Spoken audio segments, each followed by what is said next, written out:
ازيكم؟ انا هاجر، فيديو جديد وقصة جديدة. صلوا على النبي ويلا نبدأ. بطلة حكايتنا بتقول: انا عبير، دكتورة في مستشفى خاص، عشت قصة حب مع احن واجدع راجل في الدنيا كلها، وجاي احكي لكم قصة ولا الف ليلة وليلة. قصتي ابتدت يوم ما شفت طلال لما جه المستشفى بالليل، وانا وقتها كنت واقفة في الاستقبال. كان جاي هو وابوه، وكان عنده غيبوبة سكر وما كانش يعرف ماله.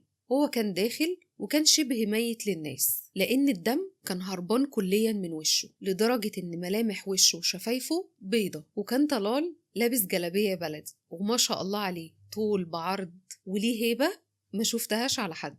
أول ما دخل الاستقبال بتاع المستشفى اتقابلت معاه، وكان شكله مخضوض جدا على أبوه بطريقة ما تتوصفش. وأول ما شفت ملامحه استوعبت على طول هو عنده إيه. عملت له الإسعافات اللازمة، وفضل طلال واقف فوق دماغي لحد ما ابتدى أبوه يفوق. لو عجبتكم القصة، اسم القصة موجود على الفيديو، وكمان في سهم تحت صورتي في الفيديو، دوسوا عليه هيدخلكم القصة على طول.